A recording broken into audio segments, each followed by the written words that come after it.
ఓం సాయిరామ్. సమర్థ సద్గురు సాయినాథ్ మహారాజ్ కీ జై. మన సాయి బిడ్డలందరికీ గురువారం శుభాకాంక్షలు. ఈరోజు మన సాయినాథుని దయ వలన అందరూ కూడా సుఖంగా సంతోషంగా ఆయురారోగ్యాలతో ఉండాలని మనస్ఫూర్తిగా ఆ సాయినాథుని కోరుకుంటూ బాబా వారి కృపా కరుణ కటాక్షములు మనందరిపైన నిండుగా మెండుగా ఉండాలి అని చెప్పి మనస్ఫూర్తిగా బాబావారిని వేడుకుంటూ ఈరోజు బాబావారి సందేశాన్ని తెలుసుకుందాం. బాబావారు ఈరోజు వాగ్దానం చేస్తూ ఉన్నాను బిడ్డ, మనస్ఫూర్తిగా అందరూ కూడా ఈరోజు అందరూ సంతోషంగా ఉండాలి, మీ కోరికలన్నీ బాబావారు కూడా తీర్చేయాలని నేను మీ తరపున కూడా బాబావారిని మనస్ఫూర్తిగా కోరుకుంటూ ఉన్నానండి. బాబావారి పాద పద్మములకి గురువారం రోజున ఒక్కసారి నమస్కరించుకొని వీడియోలోకి అయితే వెళ్ళిపోదాం ఫ్రెండ్స్. ఇక ఈరోజు సాయినాథుడు సాయి సందేశంగా ఏమి చెప్పబోతూ ఉన్నారు అంటే, బిడ్డ నేను నీకోసం ఈరోజు వాగ్దానం చేస్తున్నాను. ఎందుకో తెలుసా? నువ్వు ఉలిక్కి పడతావమ్మ, కాళ్ళ కింద భూకంపం వచ్చినట్లుగా ఉంటుంది. ఎందుకో తెలుసా? నీకు బాగా కావలసిన వారే అయిన వారి నీ మీద ఏదో విషప్రయోగం లాంటిది చేస్తున్నారు కనుకనే నేను రావాల్సి వచ్చింది. 24 గంటల్లో దాన్ని తిప్పి కొట్టాలి, లేకపోతే ప్రమాదం. వారెవరో కూడా నేను సాక్ష్యాలతో సహా చూపిస్తున్నాను. నువ్వు తప్పకుండా వినాలి, జాగ్రత్త పడాలి. ఏమాత్రం నిర్లక్ష్యం వద్దు, ఏమాత్రం పక్కకు నెట్టేసిన తిప్పలు తప్పవు. బాబావారు మరీ మరీ హెచ్చరిస్తున్నాను తల్లి, జాగ్రత్తగా విని తీరాలి. మరి కనుక ఎటువంటి పరిస్థితుల్లో కూడా నువ్వు సాయినాథుడు తెచ్చినటువంటి సందేశాన్ని నీ బాబా మాటను తోసిపుచ్చకుండా నిర్లక్ష్యం చేయకుండా ఏమాత్రం అజాగ్రత్తతో ఉన్నా కూడా ఈ క్షణం, ఈ నిమిషం, ఈ సమయంలో ఎన్నో బాధలు పడవలసి వస్తుంది. ఎన్ని పనులు చేస్తున్నా అన్ని పనులు పక్కన పెట్టి ఒక్క 2 నిమిషాలు బాబా మాట ఏం చెప్పబోతున్నానో, ఏం పలికించబోతున్నానో విను. ఇది నీ భవిష్యత్తుకు ఒక సందేశం. నిన్ను ఇప్పుడు కాపాడవలసిన సమయం వచ్చేసింది కనుకనే నువ్వు జాగ్రత్తగా విని తీరాలి. అందుకే నీ ముందుకు వచ్చాను. మరి జాగ్రత్త జాగ్రత్త అంటూ హెచ్చరిస్తున్నాను. ఈరోజు ఒక హెచ్చరికతో కూడినటువంటి సందేశంతో సాయినాథుడైతే మనకు ఎందుకు ఇలా చెప్పాలనుకుంటున్నారు, మరీ మరీ హెచ్చరిస్తున్నారు. బాబావారు మనకు ఒక సందేశాన్ని పంపిస్తున్నారు అంటే మనం నిజంగా చిక్కుల్లోనో ప్రమాదంలోనో ఉన్నామనే అర్థమవుతుంది కదండి. అలాగే సాక్షాత్తు బాబావారే వచ్చి సందేశాన్ని ఇస్తున్నారు అంటే ఎన్ని జన్మల పుణ్యం చేసుకుంటే మనకు ఈ సందేశం మన కంటపడింది చెప్పండి. అలాగే ఇంతమంది బాబా బిడ్డలు ఉండగా మన చెవిని ఎందుకు పడింది, మన కంటనే ఈ వీడియో అనేది ఎందుకు, ఈ సందేశం మన కోసమే కదా అర్థం. మరి ఎవరికంట అయితే, ఎవరి గురించి అయితే ఈ సందేశం వచ్చిందో ఎట్టి పరిస్థితుల్లో కూడా నిర్లక్ష్యం చేయకుండా జాగ్రత్తగా వినండి. ఆ పైన ఏదైనా వస్తే కనుక సాయినాథుడు ఉండనే ఉన్నారు కదా ఫ్రెండ్స్, మనల్ని కాపాడుకుంటారు, రక్షించుకుంటారు. మనం చేయవలసిందంతా కాస్తంత ఓపిక, ఏం చెప్తారో తెలుసుకుని కొంచెం జాగ్రత్తగా ఉండి భారం సాయినాథుని పైన పెట్టి నీ పాదాల దగ్గరే ఉన్నాను బాబా, నీ మాత్రమే జాగ్రత్త పడాలి, హెచ్చరించాలని మాత్రమే చెప్తూ ఉంటారు కనుక సాయినాథుని మీద నమ్మకం ఉన్న ప్రతి ఒక్కరూ కూడా సాయినాథుని కోసం వీడియోకి ఒక చిన్న లైక్ ఎత్తి ఇచ్చేసేయండి. వీడియోని ఎక్కడ స్కిప్ చేయొద్దండి, మిస్ చేయకుండా చివరి వరకు చూస్తేనే కదండి మనకు అర్థమవుతుంది ఏంటి అనేది. అలాగే మన ఛానల్ని మొదటిసారిగా చూస్తూ ఉన్నట్టయితే ఛానల్ సబ్స్క్రైబ్ చేసుకుని మీ సపోర్ట్ నాకు అందించండి. ఇక ఒక అమ్మాయి అండి నిన్న నాకు కాల్ చేసింది. వాళ్ళ హస్బెండ్ ఇప్పుడు డ్రింకింగ్ చేస్తారంట, 24 గంటలు తాగి పని మీదే ఉంటారండి. మొత్తం ఇంటికి ఒక్క రూపాయి కూడా అందించకుండా పిల్లల్ని నేను ఒక్కదాన్ని పోషించుకుంటున్నాను అక్క, ఇవ్వకపోతే పని ఎంతవరకు నేను దాన్ని నేను పోషించగలుగుతాను, పిల్లల్ని చదివించుకోవాలి, వాళ్ళకి సరైన తిండి పెట్టగలగాలి. భర్తకు ఏడ్చి చెప్పాను, బతిమలాడాను, కాళ్ళు పట్టుకుని మరీ చెప్పాను, మార్పు రాలేదు. ఆయన తాగుడు మానడం లేదు. ఎన్నో ఇబ్బందులు పడుతున్నానక్క. ఆఖరికి తను తెచ్చే డబ్బులు, ఆయన ఆరోగ్యం నాకు ముఖ్యం అనిపించి తాగి ఏదైనా అయిపోతే రేపటి రోజున నా బిడ్డలకు నాకు ఎవరుంటారు అన్న భయం, దిగులు నాకు పట్టుకుందక్క. ఇలాంటి సమయంలో నేను సాయినాథుని సందేశాలను వింటే కాస్తంత ఓదార్పు లభిస్తుందన్న ఉద్దేశంతో వినడం జరిగింది. నా సమస్యకు పరిష్కారం వస్తుందని, నా బాధను బాబా వారికి చెప్పుకుంటూ మీకు చెప్పేట వెళ్ళేటప్పుడు కూడా నిజంగానే చాలా బాధ అనిపించింది ఫ్రెండ్స్. నాకు ఎంత బాధ అండి. ఆడవాళ్ళకి ఇలాంటి బాధలు సాటి ఆడవారుగా మనం అర్థం చేసుకుని తీరాలి. ప్రతి ఒక్కరూ ఇలాంటి సమస్యలతో ఏదో ఒక విషయంతో బాధపడుతూ ఉన్నారు.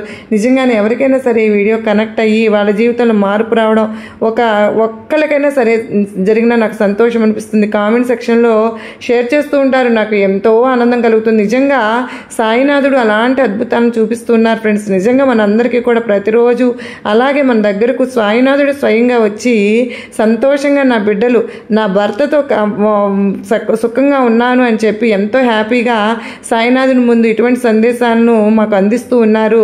మీ అందరికీ కూడా సాయినాథుని ఆశీస్సులతో మంచి జరిగితే మీ హ్యాపీనెస్ నాతో కూడా తప్పకుండా షేర్ చేసుకోండి. మీకు ఏవైనా సమస్యలు బాధలు ఉన్నా కూడా నా కామెంట్ సెక్షన్లో షేర్ చేయండి. నేను సాయినాథుని గుడికి వెళ్ళినప్పుడు మీ తరపున తప్పకుండా ప్రార్థనలు అయితే చేయిస్తాను, అర్చన చేయిస్తాను. మరి నమ్మకంతో 100కు 1000% నమ్మకంతో కనెక్ట్ అవ్వండి. మీకు ఎటువంటి ప్రాబ్లం అయినా సరే ఖచ్చితంగా సాయినాథుని దయ వలన సాల్వ్ అయిపోతుంది. మరి ఈరోజు సాయినాథుడు మనకు ఈ సందేశం ద్వారా కూడా ఎన్నో గొప్ప విషయాలను తెలియజేస్తున్నారండి. నిజంగా తెలిసిన వాళ్ళే అంటున్నారు, మన బంధువులే అంటూ ఉన్నారు. నిజంగానేనండి అటువంటి సమస్యలు సొల్యూషన్స్ ఉంటున్నాయని సాయినాథుని సొల్యూషన్ ద్వారా ఇట్లా మనకు ఇస్తూ ఉన్నారు. సందేశం ద్వారా ప్రతి ఒక్కరూ కూడా ఈ సందేశంలో ఉన్న అర్థాన్ని పరమార్థాన్ని గ్రహించి ఏదైనా సరే ముళ్ళ బాటలో నడుస్తూ ఉంటే సాయినాథుడు మనల్ని రక్షిస్తున్నారు అని చెప్తూ ఉన్నారు. ఇక సాయినాథుని సందేశం అంటే ఏంటంటే ఈరోజు నీ మధ్యన నీ జీవితంలో ఎన్నో మార్పులు నువ్వు గమనిస్తున్నావు కదా బిడ్డ. ఎన్నో అనారోగ్య సమస్యలను కూడా నువ్వు చూస్తూ ఉన్నావు. ఎంతో ఆర్థిక ఇబ్బందులు నువ్వు ఎదుర్కొంటూ కూడా ఉన్నావు. ఎక్కడికి వెళ్ళినా ఏమి చేసినా ఎవరితో మాట్లాడినా కూడా చెడు ఎదురవుతూ ఉండడం నువ్వు గమనిస్తున్నావు.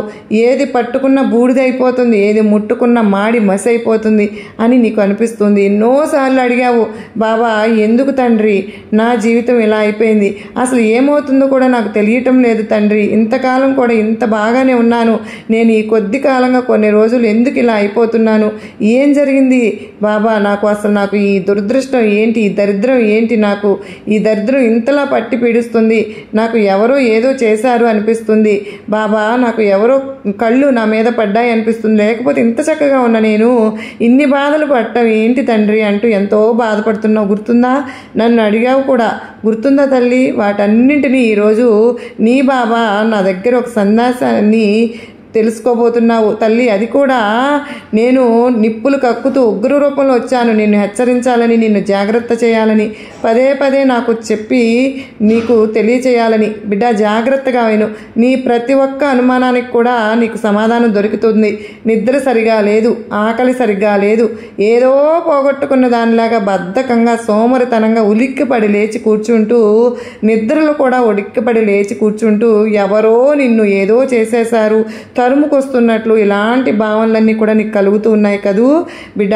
ప్రతి ఒక్కటి కూడా నేను చెప్తాను, నీ పక్కన ఎవరో ఉన్నట్లు, ఎవరో తిరుగుతున్నట్లు, నిన్ను గమనిస్తున్నట్లు, ఏదో మాట్లాడుతున్నట్లు, ఇలాంటివన్నీ కూడా నువ్వు అనుభవిస్తూ ఉన్నావు అంటే నీ అనుభవానికి వస్తూ ఉన్నాయి. మరి అవన్నీ కూడా ఏంటో చెప్పనా?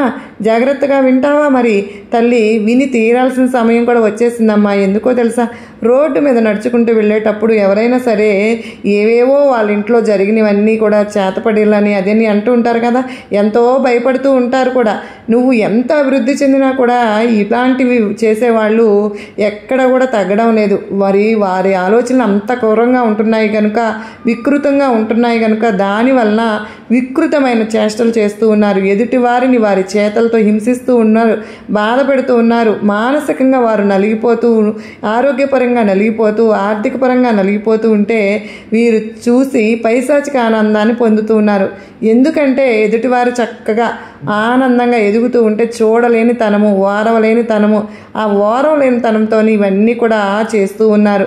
అలాంటి వారిని నియంత్రించుకోలేరు, వారిని వారు అదుపు చేసుకోలేరు, వారి ఆలోచనలను, చెడు ఆలోచనలను అదుపు చేసుకోలేక ఎదుటి వారి మీద ఎటువంటి ప్రయోగాలను, ఇబ్బందులను గురి చేస్తూ ఉంటారు. కానీ ఈ జన్మలో ఎలాంటి వికృతమైన ఆలోచనలు కలిగి ఉన్నారు అంటే వచ్చే జన్మలో ఎలాంటి జన్మ ఉంటుందో వీళ్ళకి చెప్పతరం కాదు బిడ్డ.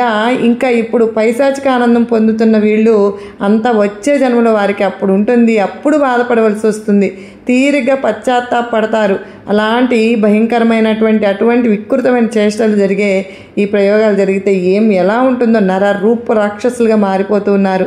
తల్లి నీకు కొద్ది రోజుల్లోనే వీళ్ళు ఎంతో ఇబ్బందులు పడతారు. చేతబడులు ఇలాంటి పైశాచిక ఆనందాలు ఎలా ఉంటాయంటే నీకు జరిగింది కూడా అనుమానం. ఏం చేయాలో నీకు తెలియాలో, తిప్పికొట్టాలో, ఎలా తిప్పికొట్టాలో ప్రతి ఒక్కటి నేను చెప్తాను. తల్లి నీకు ఆ భయం ఉంది కదూ. ఆ ప్రయోగం అన్నది ఎవరు ఈ గ్రహస్థితి పరిస్థితి మనస్థితి బలంగా లేక బలహీనంగా ఉంటారో వారి మీద సులభంగా పనిచేస్తూ ఉంటారు. అలాంటి వారు సులభంగా దేనికి గురైపోతూ ఉంటారు. నీ మీద కనుక ఇటువంటి చేష్టలు కనుక జరిగి ఉంటే తీవ్రమైన అనారోగ్య సమస్యలు వస్తాయి. నిన్ను ఎన్ని మందులు వాడినా కూడా కాపాడలేనటువంటి, ఎన్ని మందులు వాడినా నీ ఆరోగ్యం సరిపడదు. ఎందుకు అంటే ఈ పిచ్చి పనుల వల్ల అనారోగ్యం దానికి విరుగుడు కూడా మంత్రాలు వాటికి ఎలాగ తిప్పికొట్టాలి మనం, అలాగే అంతగా మందులు వాడక తప్పదు. అలాగని వాడుతూ ఉంటూ కూడా ఇలాంటివి చేసుకుంటూ ఉండాలమ్మా. తల్లి నీకు నీ బాబా ఉన్నాను కాబట్టి సరిపోతుంది. నేను ఎప్పుడు కూడా నిరంతరము నువ్వు నామస్మరణ చేస్తూ ఉండాలి తల్లి. దైవ బలం నీకు ఉంటే ఇలాంటి వాటిని నువ్వు తిప్పి కొట్టగలుగుతావు. మరి ఎప్పుడైనా సరే కానీ నీకు అనారోగ్య సమస్యలు తరచూ వస్తూ ఉంటే కనుక నువ్వు చక్కగా బాబావారి ప్రత్యంగిరి అంటే అమ్మవారిదైనా చదువుకోవచ్చు. ప్రతి ఒక్కదాన్ని ఖండించి చెల్లాచెదురు చేస్తుంది ఆ తల్లి కూడా. ప్రత్యంగిరి అమ్మవారిని కూడా నువ్వు తలుచుకున్నావు అంటే, కొలుచుకున్నావు అంటే నీ అనారోగ్య సమస్యలన్నీ కూడా దూరం అయిపోతాయమ్మా. నీ మీద ఉన్న ఇటువంటి విష ప్రయోగాలన్నీ కూడా తొలగిపోతాయి, పారిపోతాయి, పరారైపోతాయి కూడా. నువ్వు ఇలాంటి విష ప్రయోగాల గురించి తప్పించుకోవాలంటే కొన్ని నియమాలు మాత్రం తప్పక పాటించాలి. ఏముందిలే అని కొట్టి పారేసాము అంటే తర్వాత నువ్వు తీరిగ్గా బాధపడుతూ ఉంటావు. నీకు తెలుసో తెలియకో వ్యక్తులు ఎవరైనా సరే ఏదైనా సరే తినమని ఇచ్చారనుకో వాటిని మాత్రం అసలు తిననే వద్దు. అలాగే నువ్వు వెళ్ళే దారిలో ఇలాంటివి కనిపించినా కూడా కొబ్బరి చెప్పులు, నిమ్మకాయలు ఇలాంటివి ఉంటాయి కదా, అవి తప్పకుండా వెళ్ళు, పక్క నుంచి వెళ్ళు. అంతేగాని ఏముంది అని చూడడం కానీ, కాలుతో తన్నుకు వెళ్ళడం కానీ ఇలా ఎప్పుడు చేయవద్దు. ప్రతికూల శక్తులు నీలో వస్తాయి, అల్లాడించేస్తాయి తల్లి, ఇబ్బంది పెడతాయి. ఇలాంటి వాటిని దాటి వెళ్తే నీ జీవితంలో ఎన్నో సమస్యలు వస్తాయి. నీకు అంతా కూడా చెడు జరుగుతుంటుంది కనుక రోడ్డు పైన ఎక్కడైనా సరే దిష్టి తీసేసారు ఉంటాయి కదా, కనిపిస్తే తొక్కపోకుండా జాగ్రత్తగా పక్క నుంచి తప్పుకుని వెళ్ళిపోవాలి. తొక్కటము దాటటము అసలు చేయనే కూడదు. రోడ్డు మీద వెళ్ళేటప్పుడు చూసుకుని వెళ్ళు. అలాగే తల దూకునే తర్వాత వెంట్రుకలు ఎక్కడ పడితే అక్కడ పొరపాటును కూడా వేయొద్దమ్మా. వాటిని జాగ్రత్తగా ఒక చోట ఉంచుకో, దూరంగా ఏదైనా సరే చెయ్యి. అంతేకాని ఎవరికి పడితే వారికి కనిపించేటట్టు మాత్రం చేయవద్దు. ఇట్లాంటి పిచ్చి పనులు చేసేవాళ్ళు ముఖ్యంగా కావాల్సినవి ఇట్లాంటివి కనుక దూకున్నటువంటి తర్వాత నీ వెంట్రుకలు ఎక్కడ పడితే అక్కడ పడవేయకుండా, అలాగే ఇంట్లో ఉన్న పాత బట్టలను కూడా ఎవరికి పడితే వాళ్ళకి ఇవ్వవద్దు, దానంగా కూడా ఇవ్వవద్దు. ఎందుకో తెలుసా, ఆ బట్టల ద్వారా కూడా ఏం చేస్తూ ఉంటారమ్మ ఇలాంటి పిచ్చి పనులు. ఎవరు అడుక్కునే వాళ్ళు కదా వచ్చారు అని నువ్వు ఆ పాత బట్టలను దానం చేసేస్తూ ఉంటావు. అది మంచి లక్షణమే, కాకపోతే లేని వారికి ఇవ్వటం మంచిదే. కానీ ఏమవుతుందంటే వారు ఎలా ఉన్నారు ఏంటి అన్నది కూడా మనకు ఖచ్చితంగా గమనించి తీరాలిగా. వారు తేడాగా ఉన్న వారి వ్యక్తిత్వం, వారి చూపు, వారి కదలిక ప్రతి ఒక్కటి తేడాగా ఉంటే అలాంటి వారికి మాత్రం అసలు బట్టలు ఇవ్వనివ్వద్దు. ఎందుకు ఇవ్వవద్దు అసలు అని చెప్పి అంటున్నాను అంటే, నీ మీద కుళ్ళు ఉన్నవాళ్ళు, నీ మీద ఏర్చి పడేవాళ్ళు, నువ్వు ఎదుగుతుంటే చూడలేని వారు ఈ రూపంలో కూడా వారిని పంపిస్తూ ఉంటారు. నీ దగ్గర నుంచి పాత బట్టలు తీసుకుని రమ్మని, లేదా నీ తల వెంట్రుకలని కానీ ఇట్లాంటి పట్టుకురమ్మని పంపిస్తూ ఉంటారు.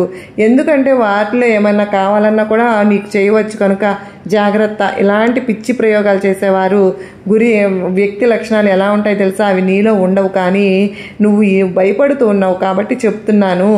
ఎలా ఉంటాయి తెలుసు, చాలా భిన్నంగా భయం ఎలా అంటే లక్షణాలు ఉంటాయంటే భయంకరమైన కళలు వస్తూ ఉంటాయి. వీళ్ళకు కిందకు పడిపోయే కళలు ఉంటాయి, విపరీతమైన తలనొప్పి వస్తూ ఉంటుంది, నిద్ర పట్టదు. ఇలాంటి లక్షణాలు చాలానే ఉంటాయి. ఎంత ప్రయత్నించినా కళ్ళు మూసుకున్నా సరే నిద్ర అనేది రాదు. ఇలానే బయటకు వెళ్ళేటప్పుడు మాత్రం నిన్నెవరైనా అనుసరించినట్లు కానీ ఉండడం, లేదా వెంటాడుతున్న అనుభూతి ఉండడం, అలాగే నీకు విపరీతమైన వివరించలేని ఆరోగ్య సమస్యలు కూడా ఉంటాయి. రోజు పీడకలలు వస్తూ ఉంటాయి. నీ ప్రవర్తనలో ఆకస్మికంగా మార్పులు వస్తూ ఉంటాయి. ఏదైనా సరే చిన్న శబ్దం ఉన్నా కూడా ఉలిక్కి పడిపోతూ ఉంటారు, భయపడిపోతారు, కంపించిపోతారు. ఇంకా చెప్పాలి అంటే గుండెల్లో నొప్పి రావడం, శరీరం మీద సూదులతో పొడిచినట్లు ఉండడం, తలలో నరాలు నొప్పి పుట్టడం, ఇలాంటివన్నీ జరుగుతూ ఉంటాయి. బిడ్డ నువ్వెప్పుడు నీ బాబా నామస్మరణ చేస్తూ ఉన్నప్పుడు నువ్వు ఇలాంటి వాటికి భయపడుతూ ఉండవలసిన అవసరం అయితే లేదు. నీ సాయిని ఎప్పుడు నిన్ను కాపాడుకుంటూనే ఉన్నాను కనుక ఇలాంటివనేవి నీ దగ్గర ఎందుకు పనిచేస్తాయి తల్లి. కాకపోతే కొంచెం జాగ్రత్తగా ఉండమని నీకు హెచ్చరికతో కూడినటువంటి సందేశం అందిస్తూ ఉన్నాను. కానీ ఈ గురువారం రోజున నువ్వు ఎంతో చక్కగా షిరిడి వెళ్ళి వచ్చావు. నువ్వు చక్కగా బాబావారి స్మరణలో నువ్వు ఎప్పుడు ఉంటావు. అలాంటి నీకు ఇలాంటి అనుమానాలు వచ్చినా సరే నువ్వు ఈ విధంగా వీటిని తిప్పి కొట్టే ప్రయత్నం అయితే చేస్తే గనక నీకు మంచి జరిగి నీ కుటుంబంలో మంచి ఆనందాలు అనేవి కలుగుతాయమ్మా. ఎందుకంటే నీ బాబా ఎప్పుడు కూడా నీకు డబ్బులు ఖర్చులు మంచిలాగా ఖర్చు అయిపోతున్నాయని బాధపడుతున్నావు కనుకనే ఎక్కడ ఖర్చు అవుతుందో ఎటు వెళ్ళిపోతున్నాయో కూడా తెలవటం లేదు బాబా. ఆర్థిక నష్టం కలుగుతుంది, ఇబ్బందులు కలుగుతున్నాయి, దురదృష్టకరమైన సంఘటనలు జరుగుతున్నాయి. కనుక ఇంట్లో పాలు పొంగితే చాలా సుగుణంగా భావిస్తాం కదా. మరి నీ ఇంట్లో ఎప్పుడు పాలు పొంగిపోవడం లేదా పాలు మాడిపోవడం లేదా చేతిలో నుండి కింద పడిపోవడం, నీ ఇంట్లో ఖచ్చితంగా చెడు శక్తులు ఉన్నాయి అని గుర్తించి, కానీ ఇవన్నీ ఏమీ లేకుండా ఎప్పుడు నీ ఇంట్లో సంసారం పాలు పొంగేటట్లుగా లక్ష్మీ అమ్మవారు మన ఇంట్లో తిష్ట వేసుకుని కూర్చునేలాగా నేను ఉంటాను తల్లి. నువ్వు దేనికి భయపడవద్దు. శుభశకునాలు రాబోతున్నాయి. అస్తమానం పొంగిపోతున్న పాలగిన్ని, మాడిపోతున్న పాలు చేజారి నేలపాలవుతుండే చెడు శక్తులు ఉన్నాయని గుర్తుపెట్టుకో. పాలు పొంగితే వేరు, కానీ రాత్రి సమయం ఇంటి ముందు కుక్క అరుపులు వినిపించిన ఇంట్లో ప్రతికూల శక్తులు చెడు శక్తులు ఉన్నాయని అర్థం చేసుకో. కనుక ఇక్కడ పైన చెప్పిన వాటిలో నీకు ఏ లక్షణాలు నీకు కనిపించినా కూడా వెంటనే కొన్ని జాగ్రత్తలు అయితే నువ్వు తీసుకుని తీరాలి తల్లి. అందుకే నీ బాబా ఈ సందేశం ద్వారా నీ ముందుకు వచ్చాను, వినిపిస్తున్నాను. నువ్వు జాగ్రత్తగా ఉండమని నీకు హెచ్చరించడానికే. అయితే నేను ఎప్పుడు చెప్పబోయే కొన్ని శక్తివంతమైన పరిహారాలు చేసుకున్నట్లయితే కనుక నువ్వు నీ మీద ఎటువంటి ఏదైనా పొరపాటు జరిగినా నువ్వు తిప్పి కొట్టగలుగుతావు. ఆ తర్వాత నీ మీద ఎవ్వరు ఏమీ చేయలేరు కూడా. అటువంటి విష ప్రయోగాలు నువ్వు బయటపడటానికి కొన్ని శక్తివంతమైనటువంటి ఉపాయాలు ఈరోజు నీ బాబా నీకు చెప్పబోతున్నాను. అయితే గుమ్మడికాయ ఉంటుంది కదమ్మా, ఇంటి ముందు కట్టుకునేది చాలా మంచిది తల్లి. గురువారం రోజు చక్కగా ఇంటిపై నరదృష్టి దోషాలు పడకుండా గుమ్మడికాయని కుటుంబాన్ని కాపాడుతుంది. కనుక ప్రతి ఒక్కరూ కూడా ఇంటి ముందు ఖచ్చితంగా గుమ్మడికాయని కట్టుకుని తీరాలి. ప్రతి అమావాస్య పౌర్ణమి రోజుల్లో గుమ్మడికాయతో మన ఇంటికి దిష్టి తీసేసుకుంటూ ఉండాలి. ఇలా చేస్తే నీ ఇంట్లో ఉన్న ప్రతికూల శక్తులు చెడు శక్తులు ఏమైనా ఉన్నా సరే, ఇలాంటి విషప్రయోగాలు చేసినా కూడా కనుదృష్టి నరదృష్టి సోకిన ప్రతి ఒక్కటి కూడా పటాపంచలైపోతాయి. అలాగే ప్రతి మంగళవారం కూడా స్నానం చేసిన నీళ్ళల్లో కొద్దిగా రాళ్ల ఉప్పు వేసుకుని స్నానం చెయ్యి. ఎలాంటి తాంత్రిక విద్యలు ప్రయోగాలు నీ మీద పనిచేయవు. అలాగే నీ పూజా గదిలో దేవుని దగ్గర ఉన్న విభూదిని కానీ కుంకుమను కానీ ప్రతిరోజు నుదుటిని పెట్టుకోవడం మరీ ముఖ్యమని మర్చిపోవద్దమ్మా. అసలు మర్చిపోనే వద్దు. ఆ భగవంతుని బొట్టు కనుక నీ నుదుటిన ఉంది అంటే ఎలాంటి చెడు శక్తులు నిన్ను తాకలేవు, ఎలాంటి దుష్ట శక్తులు నీ దరిచేరవు. ఏదైనా వచ్చినా సరే భయంతో గజగజలాడిపోయి వెనక్కి వెళ్ళిపోతాయి. నీ మీద ఎవరైనా ప్రయోగాలు చేస్తారని నీకు అనిపించింది అనుకో, ఆ ప్రయోగాలను తిప్పికొట్టే రక్షణ కవచం ఆ భగవంతుని బొట్టు అవుతుంది. కనుక నీ బాబా ఈ మాట నీకు చెప్తున్నాను తల్లి. నువ్వు గనక రోజు విభూదిని ధరించి బయటకు వెళ్ళేటప్పుడు స్నానం చేసే వెంటనే నువ్వు నుదుటిని ధరించు. విభూదిని ఖచ్చితంగా ధరించాల్సిందే. అప్పుడు నీ దుష్ట శక్తులు నీ దరికి చేరవు. అలాగే నీ విషయంలో దిష్టి అనేది బాగా కూడా తగులుతూ ఉంటుంది. కనుక అలాంటప్పుడు నువ్వు ఏం చేయాలో తెలుసా? ఇంట్లో ఉండే చిన్నపిల్లలు అంటే నలుపు రంగు దారాన్ని చక్కగా కాలికి కట్టుకోవడం, లేదంటే మొలతాడు అనే దానికి కట్టడం అనేది జరుగుతుంది కదా. అలాగే పెళ్లి కాని అమ్మాయిలు అయితే మెడలో వేసుకుంటే చెడు శక్తుల నుంచి తప్పించుకోవచ్చు అనమాట. అందుకే నల్లదారాన్ని చిన్నపిల్లలకేమో మొలతాడుగాను, పెళ్లి కాని అమ్మాయిలకు మెడలో పెళ్ళైన వారు కట్టుకుంటూ ఉంటారు కదా. ఇక వివాహమైన స్త్రీలు ప్రతిరోజు తమ కాళ్ళకు పసుపు రాసుకోవడం, పాపిట్లో సింధూరం పెట్టుకోవడం వల్ల మీ సంతానంపై నీ మాంగళ్య బంధంపై ఎలాంటి నరదృష్టి కూడా ఉండకుండా ఉంటుంది. నీ కుటుంబం అంతా కూడా సుఖ సంతోషాలతో జీవిస్తారని చెప్పి మరచిపోవద్దు. ఇంటి ఆయురారోగ్యాలు నీ చేతిలో ఉన్నాయని గుర్తుంచుకో తల్లి. ఒక గిన్నెలో రాళ్ళ ఉప్పు వేసుకుని ఆ గిన్నెలో ఇంట్లో ఏదో ఒక మూలన అయితే ఉంచుకో. అలా చేస్తే నీ ఇంట్లోకి ఎలాంటి చెడు శక్తులు ప్రతికూల శక్తులు ప్రవేశించవు. అలాగే ఎంతోమంది ఇళ్లకు నరదిష్టి ఎక్కువగా ఉంటుంది. తల్లి, నీ ఇంటికి కూడా అలాగే నరదిష్టి సోకింది నీకు కనిపిస్తే గనక నీ కుటుంబాన్ని ఎన్నో సమస్యలతో అల్లాడించేస్తుంది. ఇలా వదిలేసావు అంటే ఇంకా ఎన్నో సమస్యలు వస్తాయి. కనుక నీ ఇంటిపై ఎలాంటి నరదిష్టి తగలకుండా ఉండాలి అంటే ప్రతి రోజు గురువారం రోజున సాయంత్రం సమయంలో ఒక నిమ్మకాయని తీసుకుని దాన్ని 2 ముక్కలకు కోసి వాటిని పసుపు కుంకుమ అద్ది నీ గుమ్మానికి 2 వైపులా ఉంచుకో. ఈ గురు శుక్రవారాలు చేసుకుంటే మంచిగా ఉంటుంది. ఇలా చేస్తే నీ ఇంటికి ఉన్న దృష్టి దోషాలన్నీ కూడా తొలగిపోయి నీ ఇంటికి సిరి సంపదలు అనేవి వస్తాయమ్మా. లక్ష్మీదేవి తాండవం అవుతుంది తల్లి. ప్రతిరోజు ఉదయం నీ ఇంట్లోకి సూర్యకిరణాలు వచ్చేలాగా చూసుకో. మరి పొద్దున్నే వచ్చే సూర్యకిరణాలు చాలా శక్తివంతమైనవి తల్లి. ఎలా అంటే ప్రతికూల శక్తులన్నింటినీ పటాపంచలు చేసేస్తాయి ఈ కిరణాలు. నీ ఇంట్లో పడితే గనక నీ ఇంట్లో ఎలాంటి దుష్ట శక్తులు కూడా ఉండవు, పరారైపోతాయి. రాత్రి పడుకునే ముందు నువ్వు చేయాల్సిన ఒకే ఒక పని ఉంది బిడ్డ. పగలంతా కూడా నీ ఇంటికి ఎవరో ఒకళ్ళు వస్తూ ఉంటారు కదా, వెళ్తూ ఉంటారు కదా. మరి నిన్ను, నీ కుటుంబాన్ని, నీ భర్తను, నీ బిడ్డలను, నీ భార్యను నీ ఇంటికి ఎవరో ఒకరు గమనిస్తూ ఉన్నారు, చూస్తూ ఉన్నారు. వారు కనుక ఒకసారి లేకుంటే ఒకసారి మనసులో వీళ్ళు ఇంత బాగా ఉన్నారు, ఎలా ఉన్నారు, ఇంత ఎదిగిపోతున్నారు, ఎలా ఎదిగిపోతున్నారని మనసులో అనుకున్న నరదృష్టి పడుతుందమ్మా. ఎంతోమంది చూపులు నీ ఇంటి మీద, నీ కుటుంబం మీద పడుతూ ఉంటాయి. ఎంతోమంది నీ ఇంట్లోకి ఎక్కడెక్కడో తిరిగి వస్తూ ఉంటారు. అందులో మంచి వాళ్ళు ఉంటారు, చెడు ఆలోచనలతో అడుగు పెట్టేవాళ్ళు కూడా ఉంటారు. కనుక ఇవన్నీ కూడా, ఈ దోషాలన్నీ కూడా నీకు పోవాలని ఉన్నా, దిష్టి దోషాలు పోవాలన్నా, ప్రతికూల శక్తులు తొలగిపోవాలన్నా కూడా ప్రతిరోజు నువ్వు రాత్రి చేయవలసిన పని ఏంటో తెలుసా బిడ్డ? ఈ ఒక్క పని చేసావంటే పగలంతా వచ్చిన ప్రతి ఒక్క చెడు శక్తి బయటకు వెళ్ళిపోతుంది. ఇక నీ ఇంట్లో రాత్రి అయితే ఈ చెడు శక్తి ఎప్పుడు తరిమి కొడతావో దైవక శక్తి తాండవం చేడుతుంది. ప్రతిరోజు నువ్వు ఇలా చేసావంటే నీ ఇంట్లో చెడు శక్తి అన్నది నిలబడదు, నిలవలేదు కూడా.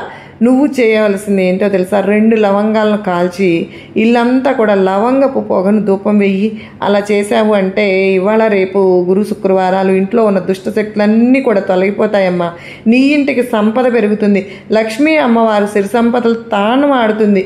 ఇలాగే ఇంట్లో ప్రతిరోజు కూడా ఉదయం సాయంత్రం కర్పూరం వెలిగించుకోవాలి, ధూపం వేసుకోవాలి. ఎక్కడ దైవ నామస్మరణ ఉంటుందో, దైవానికి సంబంధించినటువంటి భజనలు, గీతాలు, కీర్తనలు ఉంటాయో అక్కడ ఏ దుష్టశక్తి కూడా నిలబడలేదు, తాళలేదు, అసలు భరించలేదు.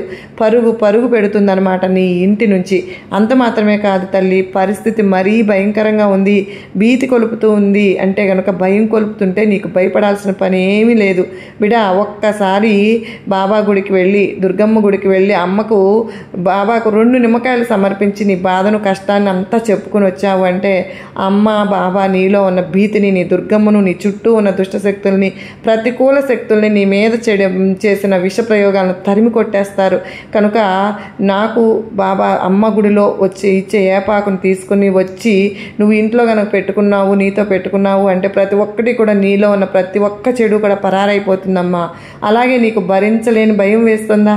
బాధ వేసినప్పుడు భారం నా మీద వెయ్యి తల్లి. నీ బాబాను నేను చూసుకుంటాను కదా. ఇప్పుడు బాధ అనిపించిందా, భయం అనిపించిందా? బాబా అని ఒక్కసారి తలుచుకో తల్లి. నేను నీ ముందు ఉంటాను, వాలిపోతాను.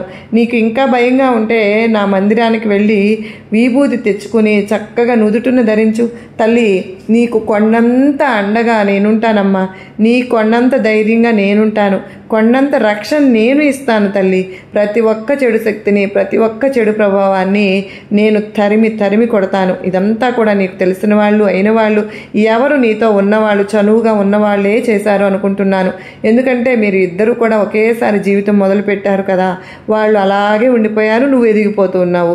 నీకు మంచి పేరు వచ్చేస్తోంది, బాగా సంపాదించేసుకుంటున్నావు, నలుగురిలో మంచిగా ఉంటున్నావు, కుటుంబంలో చాలా బాగుంటున్నావు. అది చూడలేక, చూసి ఓరవలేక ఇలా చేస్తూ ఉన్నారు. నువ్వు అస్సలు భయపడవద్దు.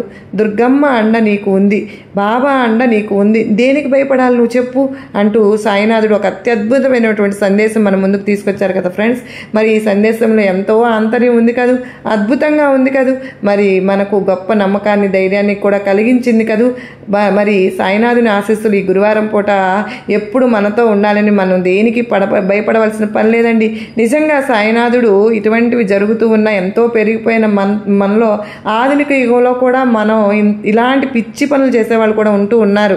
ఎప్పుడైతే ఒక మంచి జరుగుతూ ఉంటుందో వెనక చెడు ఉంటుంది, దాని వెనకే మంచి ఉంటుంది. ఎప్పుడు మనం ఒక మంచి మార్గాన్ని మాత్రమే ఎంచుకోవాలి. ఎప్పుడూ కూడా ప్రతి ఒక్కరూ బాగుండాలి అని చెప్పి కోరుకోవాలి. అంతేగాని వాళ్ళు ఇలా వీళ్ళు ఇలా అని చెప్పి ఎప్పుడు కూడా ఇలాంటి పిచ్చి ఆలోచనలు చేసేవారికే బాబావారు బుద్ధి చెప్తూ ఉన్నారు. ఖచ్చితంగా బాబావారే చూసుకుంటారు. మనం దేనికి భయపడాల్సిన పని లేదండి. మన బాబా మనతో ఉండగా దేనికి భయపడాలి చెప్పండి.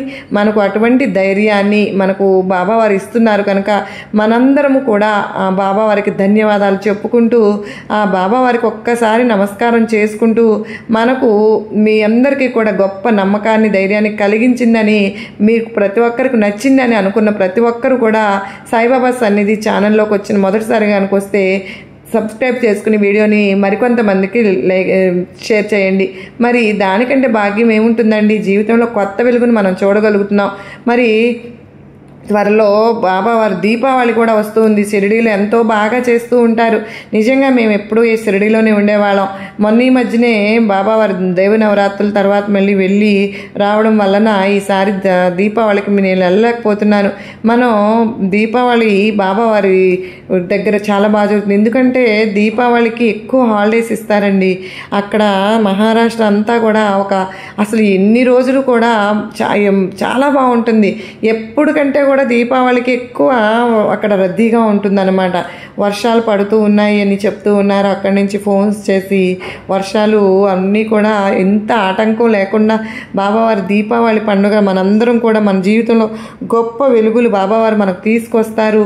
మనందరం కూడా గొప్ప సంతోషంగా ఉండాలి అని చెప్పి నేను కూడా మనందరం కూడా చేసుకోవాలి. ఈ బాబావారి దీపావళి వచ్చేలోపే మన కోరికలన్నీ కూడా బాబావారు తీర్చేయాలని చెప్పి మన జీవితంలో వెలుగులను తీసుకురావాలని చెప్పి నేను కూడా మనస్ఫూర్తిగా కోరుకుంటాను ఫ్రెండ్స్.